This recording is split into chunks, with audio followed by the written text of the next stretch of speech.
You went. You participated in the activity. You were on the team with the people you were assigned to. You did the thing, the escape room, the cooking class, the ropes course, the trivia night. You were present, you were professional, you were appropriately engaged. And somewhere in the middle of it, while pretending to enjoy a structured experience you would not have chosen for yourself, a thought surfaced that you pushed back down. What is this actually for?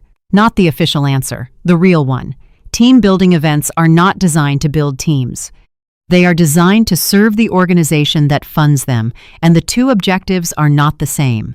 My name is Zara, and today we are going to answer the question you were not supposed to ask: what team building events are actually doing, who they are actually for, and what you should actually be doing while everyone else is doing the trust fall. Picture someone, 3 years in, 2 team building events per year, minimum. The events are well-funded external venues, facilitated activities, professionally produced materials that describe the day's objectives in language that sounds meaningful until you try to find the meaning. This person has learned to navigate the events correctly. Enthusiastic enough not to be noticed as disengaged, present enough to avoid the follow-up conversation about team commitment. Strategically positioned near the people whose impression matters and away from the dynamics that tend to become visible in unstructured social settings. What this person has never been able to reconcile is the gap between the stated purpose, we are here to strengthen our connections and build a more cohesive team, and the observed outcome. The conflicts that existed before the event exist after it. The relationships that were strained remain strained. The structural problems that affect how the team functions are not addressed by a shared experience of solving a puzzle in a rented room. The question this person has stopped asking out loud, but never stopped asking internally, is the fact: 1. Nobody answers directly. If these events don't build teams, what do they build? Here is the diagnosis. They build something, just not for you. Team building events produce outcomes. They simply produce them for the organization, not for the team. Today we answer it not with cynicism, but with precision. Team building events produce outcomes. They simply produce them for the organization, not for the team.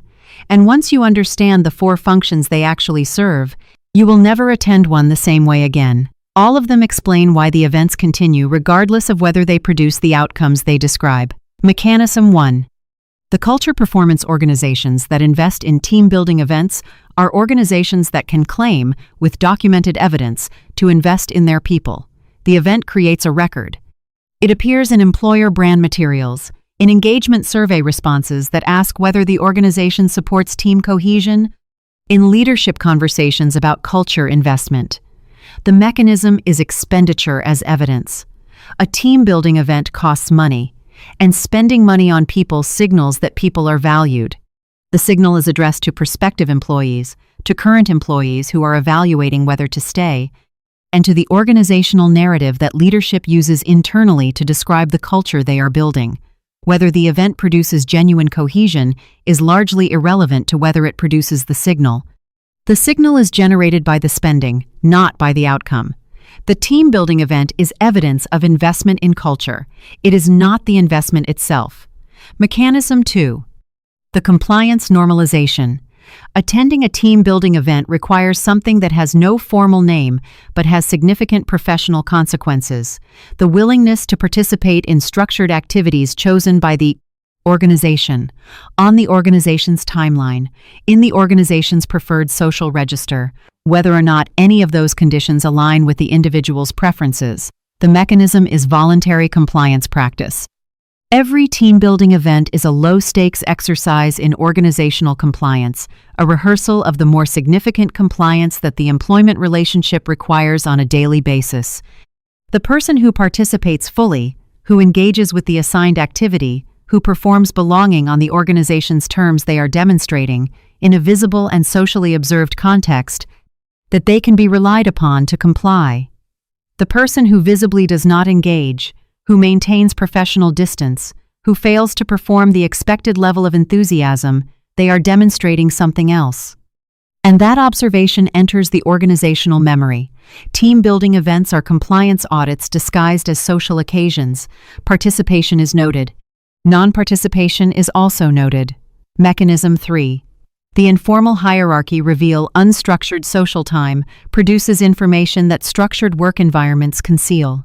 When people interact outside formal role definitions, when the titles are less salient, when the setting is casual, when alcohol is sometimes present and professional filters are partially lowered, the actual social hierarchy of the organization becomes visible. The mechanism is informal power mapping. Leadership learns, in team-building settings, who has natural social authority, who defers to whom, who forms alliances instinctively, who isolates, who performs confidence, and who is genuinely comfortable. This information updates the organizational picture of each person in ways that formal performance data cannot. The team member who believes the event is a social occasion is being observed.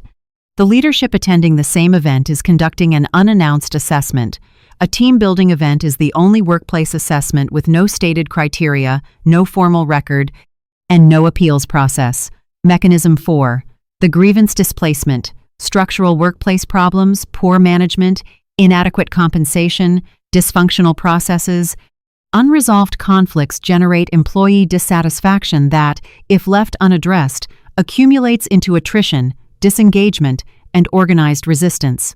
Team-building events do not resolve these problems. They interrupt the accumulation. The mechanism is dissatisfaction diffusion through social experience. An enjoyable shared experience or even a neutral one temporarily resets the emotional baseline of the group. People who were frustrated before the event leave, having had a different recent experience of the organization. The frustration is not resolved. It is diluted by proximity to a positive or at minimum neutral organizational memory. This dilution has a specific organizational value. It extends the window before dissatisfaction crystallizes into action. It produces engagement survey responses that reflect the recent event rather than the accumulated experience. Team-building events do not fix what is wrong. They interrupt the timeline on which what is wrong would become impossible to ignore.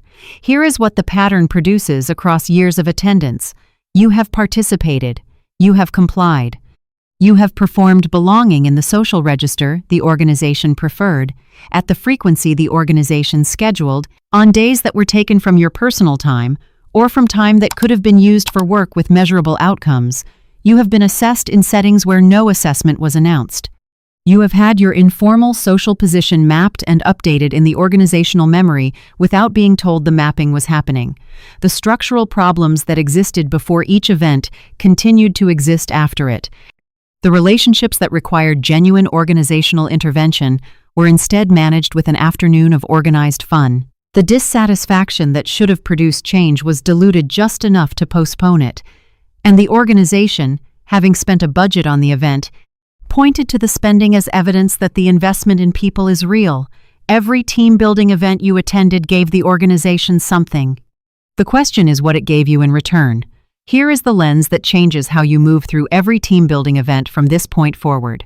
Stop attending team-building events as a participant in the stated purpose. Attend them as a strategic observer and actor in the actual purpose. The organization is using the event to gather informal information, to test compliance, to map social dynamics, and to reset dissatisfaction. You can use it for all of the same things and for several additional ones that serve your own position. The team-building event is unstructured access time with people you cannot reach through formal channels during the work week. Used correctly, it is one of the highest value networking opportunities the organization will fund for you. The team-building event is not social time away from work. It is work in a different format, and the people who understand that have a different experience of it. 3 moves. Executable at the next event. Move 1. Use the event to build one relationship that has no current professional connection to your immediate work. Identify one person attending who operates in a part of the organization you do not interact with regularly, a different department, a different seniority level, a different functional area. Invest genuine attention in one conversation with that person, not networking performance actual interest in their work and context. One relationship built in an informal setting has a different quality than one built through a calendar invite. The event funds the access. Use it. Move 2. Observe the informal hierarchy without participating in it. Notice who commands attention without requesting it, who defers to whom in unscripted moments, who forms clusters and who operates at the edges. This is the social map of the organization, rendered visible information that is unavailable in formal settings and invaluable for understanding how decisions actually get made. Observation requires no performance. It requires only attention. Move 3. Manage your compliance performance with precision, not with maximum investment. You do not need to be the most enthusiastic participant in the room. You need to be visibly present, professionally engaged, and positively regarded. That threshold is lower than most people believe, and exceeding it significantly produces diminishing returns while costing social capital in the form of authenticity. Identify the minimum viable participation that reads as a strong culture fit and redirect the remaining energy toward the strategic uses described above. The organization will fund the next event regardless of whether you extract value from it. Extract the value. They called it an investment in you.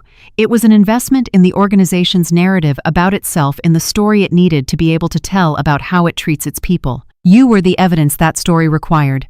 Your presence, your participation, your performance of belonging in an afternoon of structured fun, all of it was converted into organizational capital that belonged to the institution, not to you. That is not a reason to disengage. It is a reason to stop being the only one in the room who doesn't understand the transaction. Every institution allocates time toward its own interests. The individuals who thrive inside institutions are the ones who redirect a portion of that allocated time toward their own. Not at the institution's expense alongside it. The person who attends a team-building event to build a team is the only one in the room who came for the stated purpose.